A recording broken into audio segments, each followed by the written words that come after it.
nosso cérebro há milhões de conexões e ideias competindo por atenção.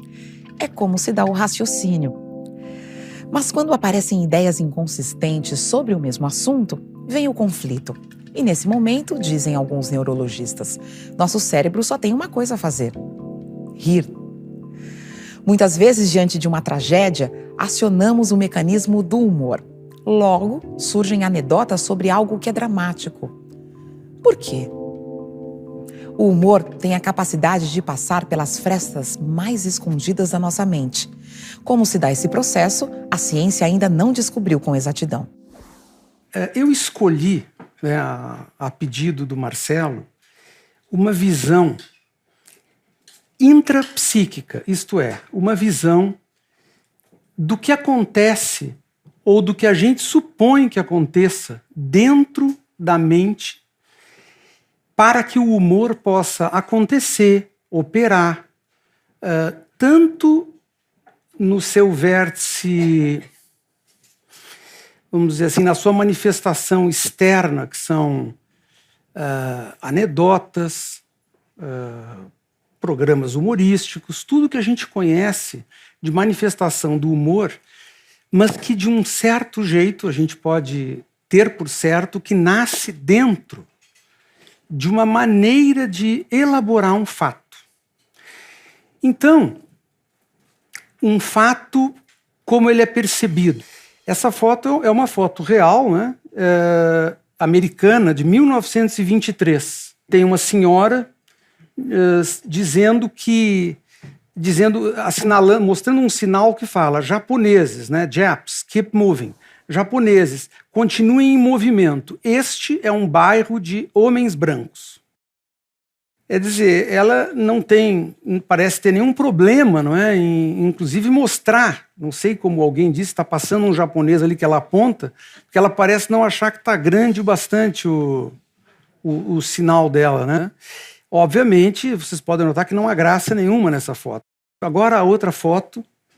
Então, é uma loja que faz leilão e venda de negros. Curiosamente, tem um negro sentado, né? Parece que em paz, até lendo alguma coisa. Ninguém, naturalmente, nos dias de hoje, teria a reação de achar graça. Por incrível que pareça, isso é passível de transformação em humor. Hoje em dia, nós sentimos como tão absurdo que a nossa mente pode incapaz de dimensionar o que significa um homem se apropriar do outro, por exemplo, e vendê-lo como uma mercadoria, né? A dimensão do que se passa aí é tão impossível de pegar de uma maneira mais integral que alguém poderia até pensar rapidamente: isso aí só pode ser brincadeira do Jacques, né? Botar um troço desse aí, né? Aí começa, né? Por que só pode ser brincadeira? Bom, certamente porque é inimaginável que a gente possa aceitar esse fato. Só que não é porque aconteceu em 1870. É porque somos passivos frente ao que está acontecendo agora. Este agora ao qual nós somos passivos e ao qual nossa dimensão psíquica alcança rapidamente, mas alcança no máximo para nos deixar impotentes frente ao sofrimento humano e ao problema que os humanos causam a si próprios e aos outros, acaba por determinar uma situação onde há um desconforto em perceber a natureza humana e a destrutividade humana da maneira como de fato ela acontece. Então vejam, não que se precise fazer piada destas fotos, mas vocês ficariam, acho que pouco espantados com a rapidez com que poderia se fazer piada disso, né? Piada talvez não necessariamente, mas eu quero que vocês vejam o seguinte: é o que essas fotos mostram, no seu sentido mais profundo, que começa, como um exemplo, a criar condições para que a mente reaja. Porque a mente reage, seja neurologicamente, seja como for. Ela reage. Alguém que fizesse humor disso seria um perverso? A pessoa seria um maluco, quem sabe, que resolveu simplesmente, utilizando uma coisa insuportável, começar a reagir. Não. A sensação de que estamos entre pessoas capazes de fazer isso faz com que a gente fique muito intranquilo. Não há nenhuma confiabilidade no ser humano. Vocês podem ver pelos jornais, pelo que acontece no Brasil e fora do Brasil, como por muito pouco o ser humano começa a barbarizar em cima do outro. Eu vou colocar uma situação para vocês que todos vocês conhecem, tá? De mostrar para vocês como é que o humor funciona enganando os sentidos e utilizando o que a mente tem naturalmente para aliviá-la. Todos vocês já devem ter tido contato com Gênesis da Bíblia. E ordenou o Senhor Deus ao homem, dizendo: de toda árvore do jardim comerás livremente, mas da árvore do conhecimento, do bem e do mal, dela não comerás. Porque no dia em que dela comeres, certamente morrerás. A serpente oferece para Eva o tal do fruto da árvore do conhecimento. E a Eva diz, olha, eu prefiro não comer porque Deus disse que não pode, a gente vai morrer. E ela diz assim, não, você não vai morrer. Porque Deus sabe que no dia em que dele comerdes, se abrirão os vossos olhos e serei como Deus, sabendo o bem e o mal. Quer dizer, depois que você souber do bem e do mal, Deus não vai mais poder fazer isso com você. Né? Deve ser por algo assim que ela comeu, não fica claro. Tá? Aí ela comeu, né? E deu para Adão, que comeu também, e aconteceu uma coisa engraçada. Né? Eles começam a ouvir os sons de Deus chegando ali, por aquela região, e começam a se esconder. E Deus acha curioso e pergunta onde você está, não é? Onde é que vocês estão? E ele disse, olha, Adão diz para Deus, eu ouvi a sua voz soar no jardim e temi, porque estava nu e escondi-me. Deus, que não sabia que ele tinha comido alguma coisa, diz assim, quem te mostrou que estavas não estavas nu? Comeste tu da árvore que te ordenei que não comesses? Então disse Adão, preste atenção, mesmo que a tradução da Bíblia seja ruim, olha que interessante essa resposta. A mulher que me deste como companheira, ela me deu da árvore. E comi. E disse o Senhor Deus à mulher, por que fizeste isso? Disse a mulher. A serpente me enganou. Vocês vejam que é a primeira transferência de responsabilidade oficial, né, nessa situação. Né? Vocês vejam como Gênesis, a Bíblia pode ser muito engraçada. Né? E por último, aconteceu aquilo que vocês sabem, nós estamos aqui nessa situação, por isso que a gente está aqui. Hoje até é um intervalo razoável, né, disso, mas Deus diz assim, eis que o homem é como um de nós, sabendo o bem e o mal.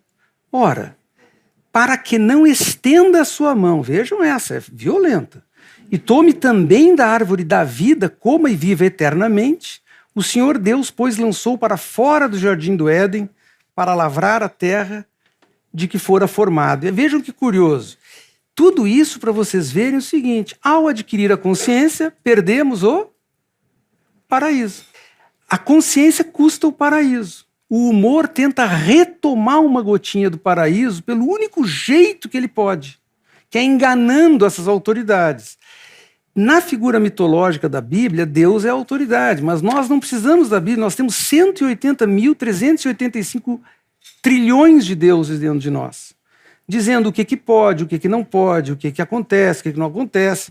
A gente vai vivendo em meio a essas autoridades. Né? Então veja como é interessante. Né? O politicamente correto tenta reunir uma questão de ética e moral. Vocês viram recentemente o que aconteceu com aquele chargista, com a revista e com os chargistas da revista francesa, né? Porque entendeu-se que aquela leitura que ele faz desmoraliza autoridades que não se pode desmoralizar, e seus representantes são assassinos. Né? Nós também poderíamos rir disso, né? Porque é inacreditável. Né? Não se pode fazer isso, senão você morre. Né? O chargista estava rindo disso, e talvez morreu por isso mesmo. O Humor e seriedade estão mais relacionados do que se pode imaginar. Há uma relação de ambiguidade entre eles. Às vezes, coisas do humor são levadas muito a sério, e coisas muito sérias viram motivo de piada. Há situações em que o humor causa a impressão de descaso ou falta de credibilidade. Mas o humor enxerga o que é sério e permite dizer coisas que ninguém ousa dizer. O Freud, ele fez uma formulação que vocês conhecem, antiga, chamada ego, que sou eu, id, que é a nossa biologia, os nossos impulsos, e superego, que seria um precipitado do aprendizado moral, que teria uma função de regular a liberdade maior ou menor do ego. O id é um psicopata. Ele simplesmente oferece ao ego tudo. Ele quer roubar, comer, transar, ele quer tudo. Ele é o centro de pulsões. O ego tem que dizer para o id o seguinte: olha, pessoal, vocês não vão poder fazer o que vocês querem comigo. O superego também pressiona o ego para que o ego deixe o id funcionar aqui, mas não deixe ali. Então o ego é um grande administrador. Isso é muito antigo, tá? Eu só estou falando isso para que vocês vejam uma coisa curiosa. Os mecanismos de defesa do ego clássicos são repressão, negação, projeção, deslocamento e sublimação. Classicamente, humor é sublimação. Sublimação é satisfazer um impulso, tá?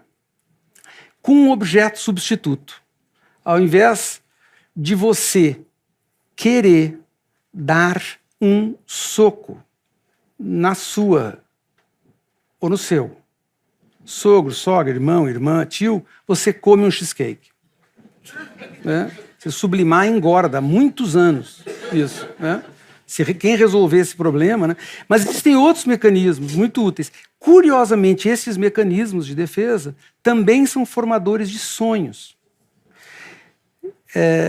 num sistema mais complexo. Então, vocês vejam que o humor, ele faz isso. O que ele faz? Ele pega um fato e ele faz uma manobra. Ele diz assim, olha, vocês não podem suportar ver a natureza humana, mas se vocês olharem que isso só pode ser uma loucura. O ser humano é louco, ele cria essas coisas, ele já começa a criar condições para que a gente veja a natureza do ser humano de uma maneira mais palatável. Existem vários tipos de humor. Isso é muito importante que vocês saibam. O Freud escreveu um único texto sobre humor, nunca mais mencionou o fato. Agora vejam que interessante isso. Ele era um sujeito que gostava muito de anedotas. E mesmo em palestras, ele falava de anedotas. Mesmo em algumas muito mais famosas do que outras, e com o paciente se tem evidências de que também falava. Agora, notem isso. As pessoas que publicaram e revisaram o trabalho do Freud fizeram uma coisa muito curiosa. Retiraram as anedotas que ele falava das traduções. Vocês vejam que engraçado?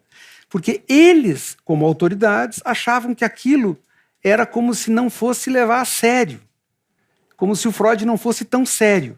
Então pensem também no humor como uma coisa que é levado menos a sério, né? O humor, na verdade, está tentando levar a sério alguma coisa, mas ele está tentando fazer uma coisa assim. Ele pega alguma coisa que é tão séria que a mente não pode levar a sério, e faz alguma coisa para que aquilo reentre na consciência de uma forma mais razoável. Né? É um trabalho difícil, geralmente automático, e a gente faz isso o tempo inteiro, né? Se dando conta ou não se dando conta. O humor, ele favorece a sobrevivência psíquica, né? E ele se dá de dezenas de maneiras. Se vocês não se ativerem a anedotas, piadas e interfaces mais claras do humor, vocês vão ver que a gente faz isso o tempo inteiro.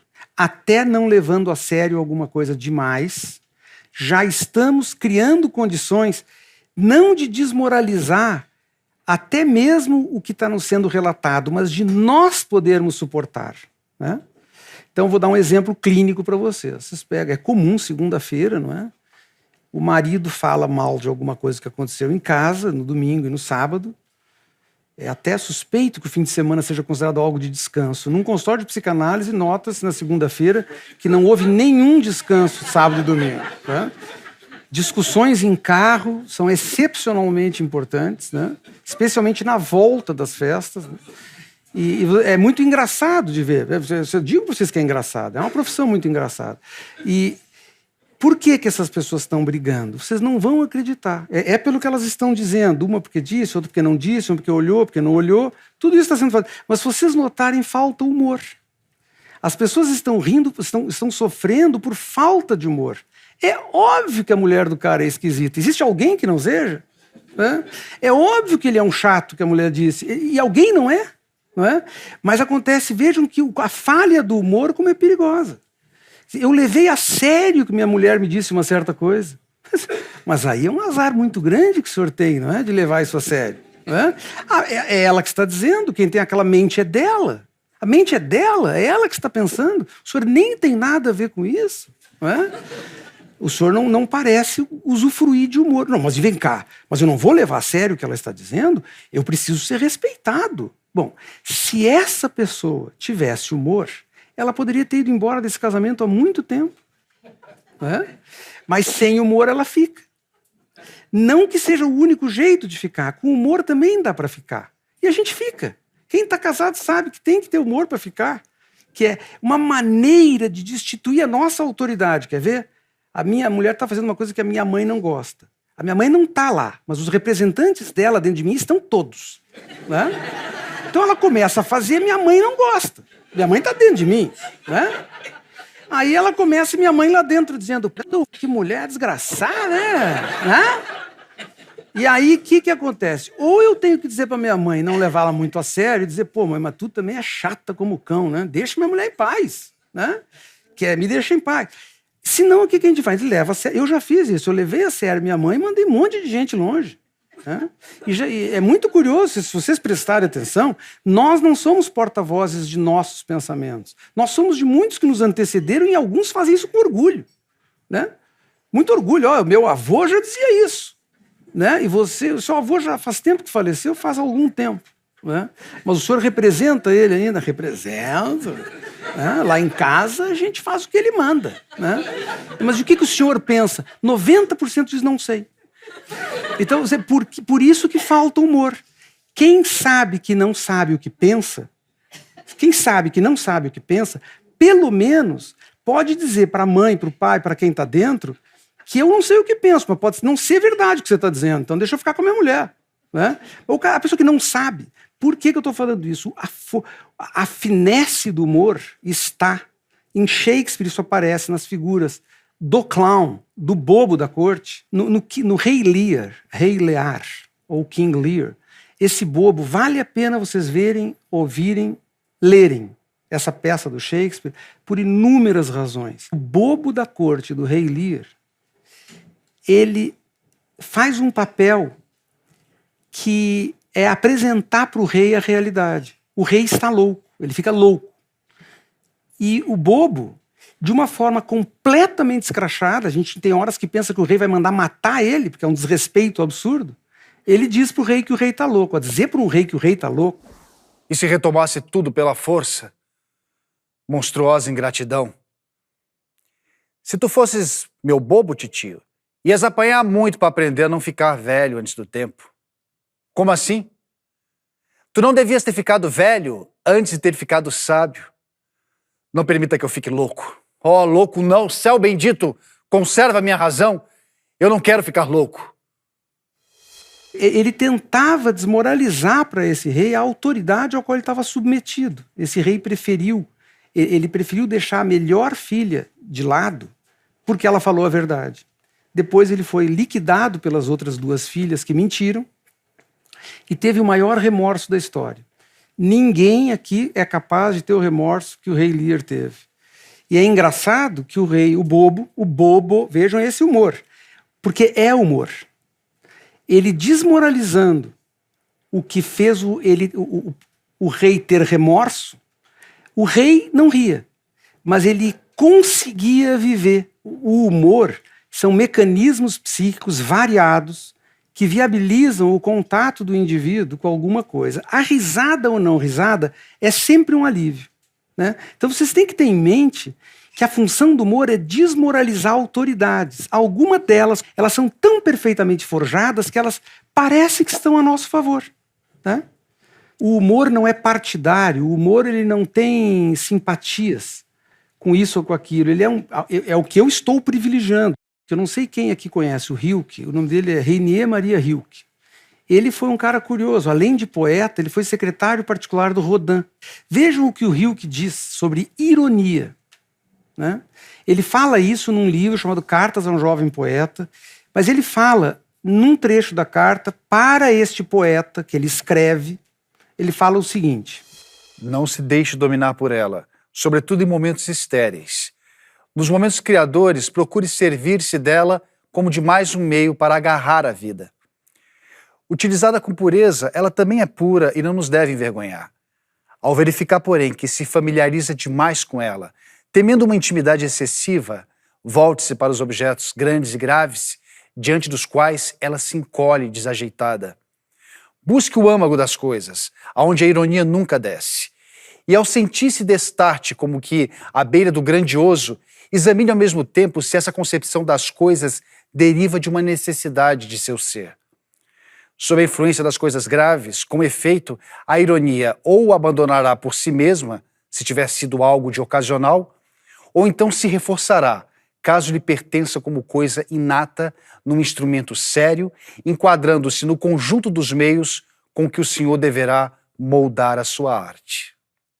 Veja, é uma opinião sintética, complexa para dedéu, né, do uso de um elemento do humor.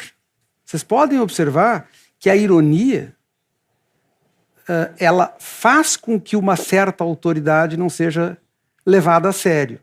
Então, por exemplo, uma pessoa diz uma coisa: olha, Jacques, você não pode mais tomar vinho. Eu vou dizer: aham, tá bom. O que eu estou fazendo? Eu não estou levando aquilo a sério. E eu dei um exemplo aqui, pífio, né? Óbvio que o polo destrutivo, brutal, horroroso, e que vocês vão ver rápido, é o cinismo. É uma expressão sensorial da ironia em que se perde o refinamento. Mas ele fala que a ironia pode ser um instrumento muito poderoso para o indivíduo e ajudar a colaborar com a vida. Possivelmente o que ele queria dizer é: use-a para desmoralizar as autoridades que de fato atrapalham o viver. Mas não use demais, porque se você ficar familiarizado demais, você é que vai virar autoridade. E se vocês falarem com pessoas excessivamente irônicas, vocês vão ver que são pessoas autoritárias e que pousam daquelas que desmoralizam autoridades. É por isso que é inteligente essa observação dele. Cuidado. Vocês vejam que o mesmo mecanismo de alívio, quando a pessoa se familiariza ou fica muito identificada, ela vai exatamente para o outro lado. O humor é um instrumento de crítica que pode ser usado para diversos fins. E quando o humor é usado ideologicamente por governos totalitários, ainda assim é possível chamar de humor? Eu queria dizer uma coisa para vocês que eu acho nos dias de hoje necessário que a gente comente sobre o humor em regimes totalitários. Vocês viram que o Irã, independente das pessoas gostar do tapete, da comida, é um povo maravilhoso, eles estão mesmo num regime totalitário. No caso teocrático, é uma ditadura religiosa, não é? E teve um concurso há 2 ou 3 anos atrás, até um brasileiro, não sei de onde que ele é, chamado Latuf, ganhou os melhores prêmios de cartoon. E os cartoons eram formas, era especificamente, provocativamente chamado pelo líder religioso, para fazer cartoons que negassem a existência do Holocausto. Ele foi muito bem, ele ganhou. Não sei se fora de lá alguém deu o sentido que tinha no próprio propósito do cartoon. Mas ele ganhou e ele está bem orgulhoso que ganhou isso, né? Então eu pergunto, Mesmo que não fosse esse o exemplo, qualquer outro exemplo, a gente sabe, vocês imaginem o humor na Coreia do Norte, né? O que deve ser, né? Veja o humor, quando ele é curiosamente utilizado como uma forma de se apropriar da autoridade, né? Quer dizer, o humor é de desmoralizar o ego. O ego tem que ser dominado pelo superego, pela autoridade. Obviamente que o id está suprimido há muitos anos. Isso aí que vire sintoma, né? Para dar para psiquiatra, para um monte de coisa. Mas é engraçado de vocês verem, realmente é engraçado que o espaço psíquico onde acontece esse humor que é leve não é diferente do outro. É diferença de falta de humor. Vocês vejam que o Ayatollah, ele chamou um concurso de caricaturas, para reassegurar que o Estado e o pensamento, é o que chama de bigotry, e a ideologia seja mantida. Mas nós rindo, né? Tem que ficar rindo disso, né? É um riso estranho. Ele existe, né? E eu acho que até em regimes não totalitários se tenta, às vezes, manipular com humor, claramente, né? Ele serve de manipulação.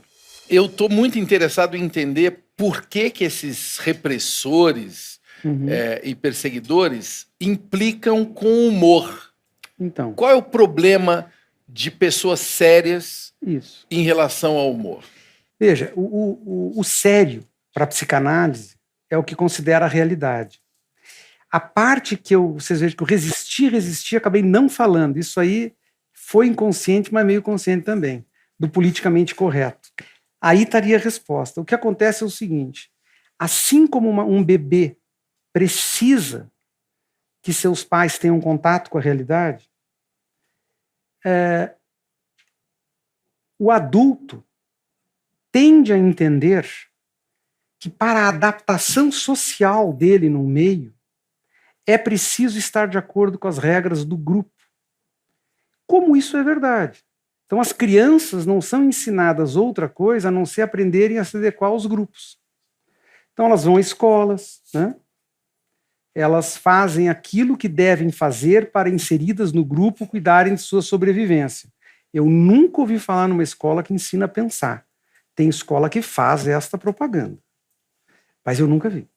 Até porque eu acho que eles não teriam condições de fazer isso. Então eu não tenho queixas com escolas. Mas o que acontece?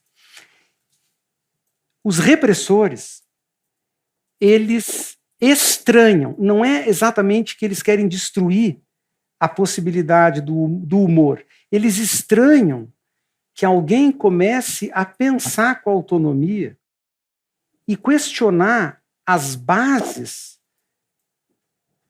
que determinam o que, para o adulto adaptado socialmente, substitui o contato com a realidade, né?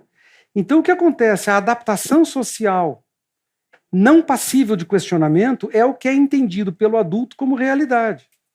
Então, o que acontece? O repressor, seja interno ou que faz uma ação externa, ele está garantido no grupo. Ele não vai duvidar, ele está do lado de uma massa muda que concorda com ele.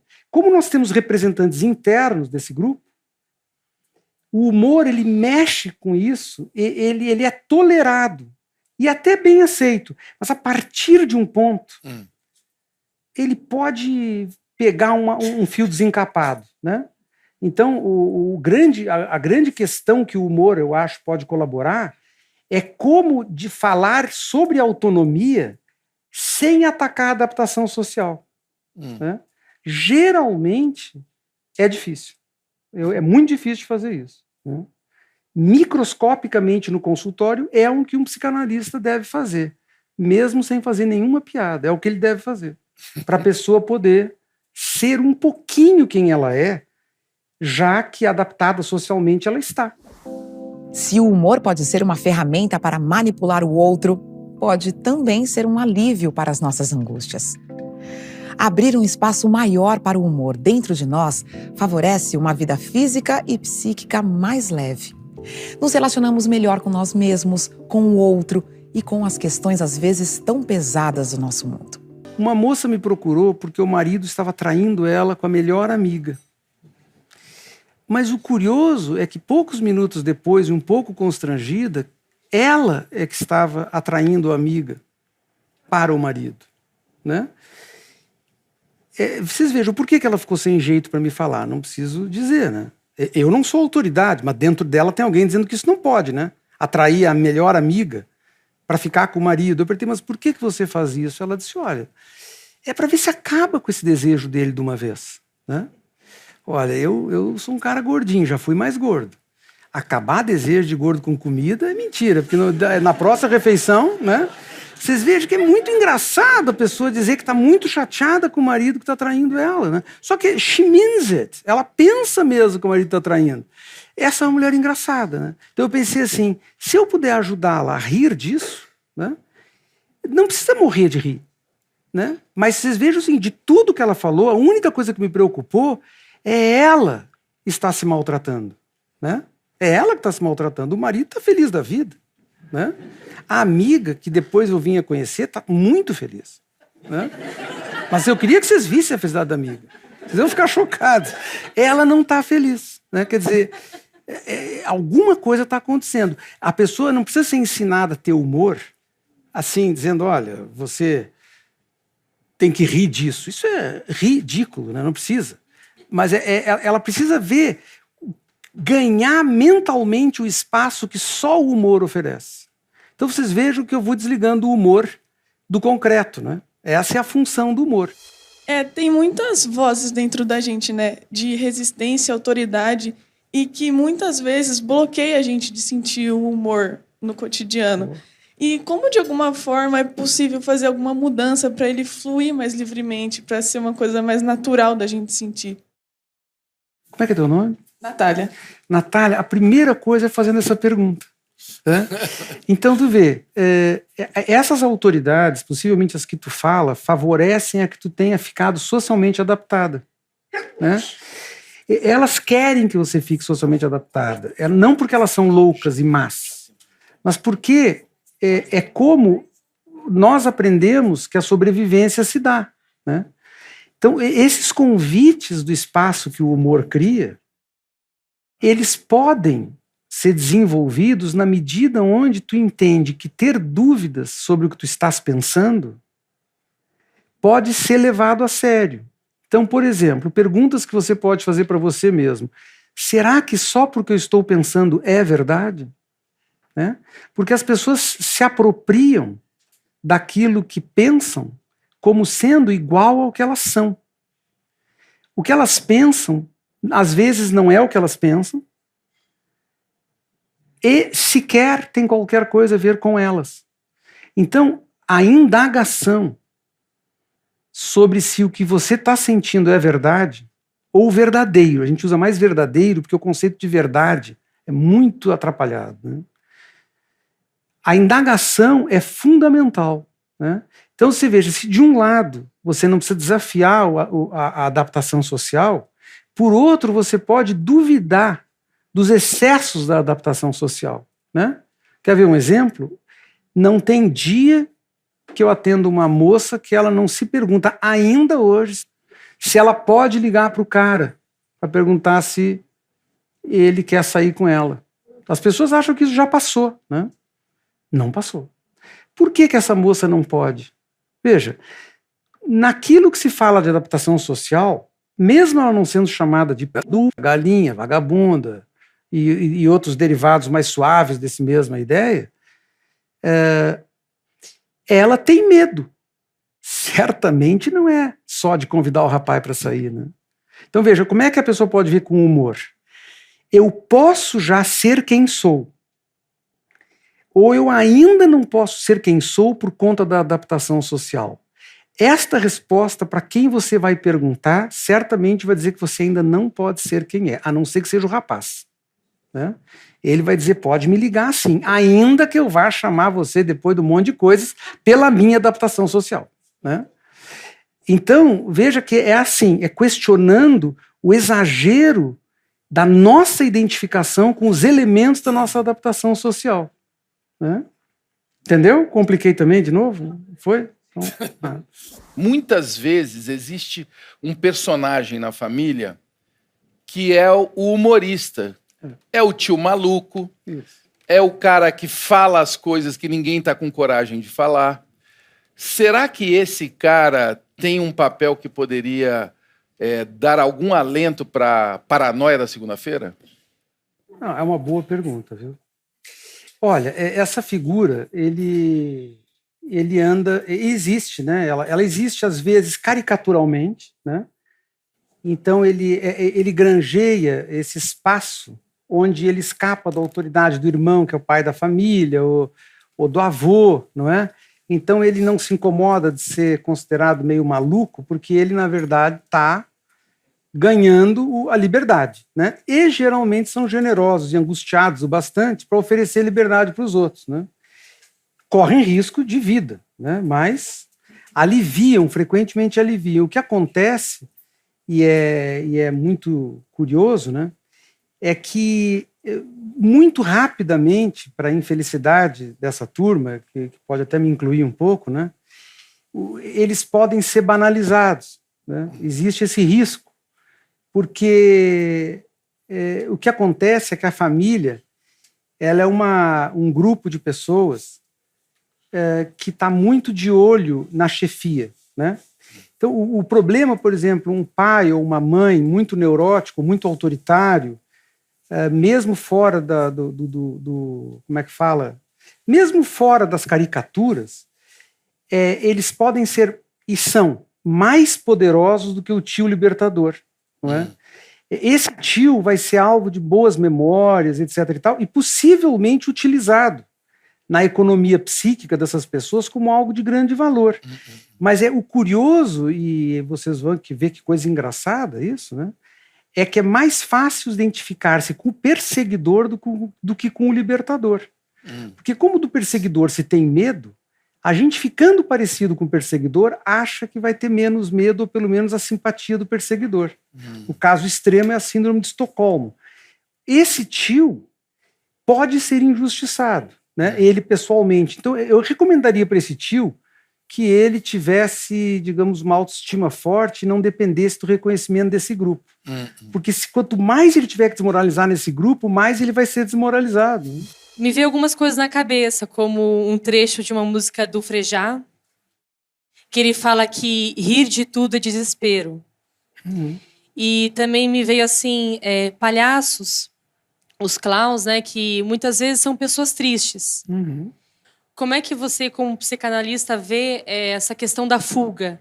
Em que circunstâncias que os profissionais veem o humor positivamente e negativamente? Olha, os meus profissionais aí, a minha turma, não vê com muito bons olhos o humor. Vocês já devem ter ouvido falar em quadros historicamente chamados de psicose maníaco-depressivas. Esse diagnóstico sumiu e ele deu lugar a um chamado distúrbio bipolar, né? É importante dizer que o distúrbio bipolar, ele herdou um pouco também a histeria. É interessante, né? Porque ele herdou duas doenças anteriores, né? No entanto, o conceito do que é maníaco é uma coisa muito mal entendida. A gente ouve falar em maníaco do parque, não é? Maníaco, prenderam um maníaco, ele era um sinônimo de um louco depravado, né? Em psiquiatria, curiosamente, não era isso, até que tinha um porquê de se achar isso. Maníaco em psiquiatria é o seguinte: quando uma pessoa não consegue lidar com esses equilíbrios internos que o Freud, eu usei só como parâmetro para vocês entenderem, o conflito de ego e de superego, quando o ego não tem força para lidar com isso, ele começa a ser muito massacrado, ele corre o risco de fazer o que se chama de triunfo maníaco. O que é o triunfo maníaco? O triunfo maníaco é quando o ego se identifica com uma dessas autoridades e agora vem a fuga, né? Ele, ao invés de, como eu falei na ironia, no cinismo, ele, ao invés de utilizar o humor como um espaço de formulação de pensamentos, ele usa exatamente como um mecanismo de evasão da realidade. A palavra fuga a gente substitui na clínica psicanalítica por evasão. Eles têm sentidos parecidos, né? Então, o que acontece? Quando a gente vê alguém funcionando assim, os psiquiatras chamam de, geralmente, para não machucar muito o coração dos pacientes, eles chamam de crise hipomaníaca. Então, o que é a crise hipomaníaca? A pessoa guarda uma certa excitação, ele pode ser super engraçado, ele pode ser super agitado, rápido, em inglês fala wit, ele conecta as coisas muito rapidamente, ele tem tiradas para tudo, nada fica no lugar, não é? Ele só, na verdade, não está naquela hora em contato, pelo menos, muito bom com a realidade. Ele está muito angustiado pelos conflitos dele e ele vai, nessa toada, né, digamos assim, tentando de uma forma ou de outra equilibrar, por descargas repetidas, essa opressão que ele vive. Isso frequentemente não tem graça, é detectado, mesmo sem os diagnósticos de psiquiatria, como uma inadequação. As pessoas, às vezes, são marcadas com isso, né? No grupo, né? Aquela pessoa que, pô, lá vem o fulano, né? Não é que não gostam do fulano, né? Até gostam, mas ele é um tipo de palhaço, como você disse, no pior dos sentidos, às vezes, né? Lá vem o palhaço. Quer dizer, o palhaço, ele circula, né? Quando você falou do palhaço que é deprimido, por exemplo, realmente, historicamente, quando se fala dos palhaços, o Carequinha, o Arrelia, historicamente, o palhaço triste, né? Que elabora a tristeza no humor, muito provavelmente o ver a realidade, para a psicanálise, depressão não é doença. Para a psicanálise, depressão é o custo de lidar com a realidade. O deprimido para a psicanálise é este. Para a psiquiatria, o deprimido é o perseguido pela realidade, né? Então, vamos dizer o seguinte, na psiquiatria, quando uma pessoa está desse jeito que você falou, ela está, digamos assim, maníaca, agitada, ela está desesperadamente angustiada, tentando controlar a sua angústia e, eventualmente, ultrapassando alguns limites, uns mais, outros menos, outros conseguem ficar dentro de limites bem bons até, né, são até muito interessantes, mas geralmente guardam para si, na hora de botar a cabeça no travesseiro, um barulho absurdo dentro da cabeça, sem sons audíveis e sem ninguém para tirá-lo dessa situação. Entende? Então não é muito bonita essa parte. Por isso que eu desconfio, talvez aí não haja humor. Pode haver graça, né? Agitação, provocação, turbulência, confusão, jogo de palavras, uma série de outras coisas, mas essa pessoa talvez não esteja com bom humor. Está pressionada, né? Boa noite. Muitas vezes a gente leva os nossos problemas com muito bom humor. E a gente vai levando, empurrando com a barriga, mas chega uma hora que o problema espana e não há mais bom humor que sustente. E aí, o que a gente faz, né? E será que isso foi uma forma correta de levar? A gente não deveria ter resolvido de cara? Isso é uma ótima pergunta, né? Quer dizer, você veja, é bom porque responde um pouco da questão da evasão, né? Esse humor que você está falando, ele não tem problema que ele seja levado um problema com bom humor. Mas se o que você está chamando de problema é um chamamento da realidade, a que você use seus recursos para lidar, mesmo que você esteja frustrada, né? Esse humor que tem a função de postergar uma ação que você precisa ter em relação à realidade, ele vai lhe cobrar depois.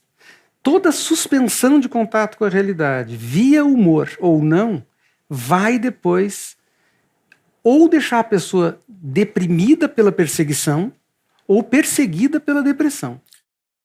Mas ela não escapa. Da realidade ninguém escapa. Então este humor, veja como é interessante. Se você ri, não precisa rir, morrer de rir. Mas se você tem uma visão do seguinte, tem que fazer um troço aí que eu não quero e tal, não vou fazer. Tem que esmagrecer, como se fala, né? Com S. Né? Ah, mas não vou. Né? Se um dia você vai no cardiologista e está com das 3 coronárias, 12 entupidas, rapidamente você vai perder a graça. Por quê? Porque não tinha graça. Então tem que ter cuidado. Por isso que eu falei, o humor, como função intrapsíquica, ele é aliado da realidade. Ele não é aliado da evasão mental, ainda que se preste para isso. E isso é tão complexo, é uma lida tão difícil, que precisaria uma certa... quase que um espaço de conversa contínua para que se possa distinguir qualitativamente o humor como que favorece a que você enfrente a realidade, como aquele que desfavorece que você enfrente a realidade. Entende? Mas numa resposta simples, eu vou dizer uma coisa para você. Se você acha que está sendo chamada pela realidade, deixe para rir depois. Né? Porque não vai ter graça. A gente posterga. Dá para postergar. Mas você pode ver que a gente vai ficando perseguido. Ficou perseguido, não tem graça. Eu queria que vocês pensassem um pouco, porque eu me sinto muito sozinho, agora vocês podem me ajudar a ter companhia, a de que o humor não precisa ser escrachado, mas ele não precisa ser colocado da maneira como ele é colocado, como alguma pessoa não está levando o outro a sério. Né? É um espaço que se abre para conversar de alguma coisa séria demais. O que eu acho é que a gente pode e deve preservar esse espaço que eu estou chamando de humor, para a gente poder continuar pensando, não só naquela barbaridade ali, que já até não é mais parte nossa, mas a gente pensar no nosso dia a dia. Né? A única coisa que é autoridade verdadeira, isso é uma dica, tá? Isso já é bônus, certo? A única autoridade que não merece ser desmoralizada é a vida. Né? Todo o resto merece pelo menos uma chance, né, de ser desmoralizado. Mais reflexões no site e Facebook do Instituto CPFL.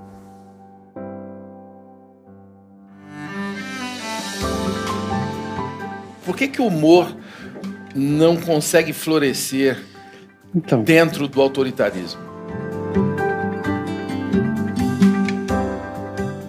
Eu queria que você comentasse um pouco a respeito dessa utilização do humor como fuga de realidades extremas. Assim.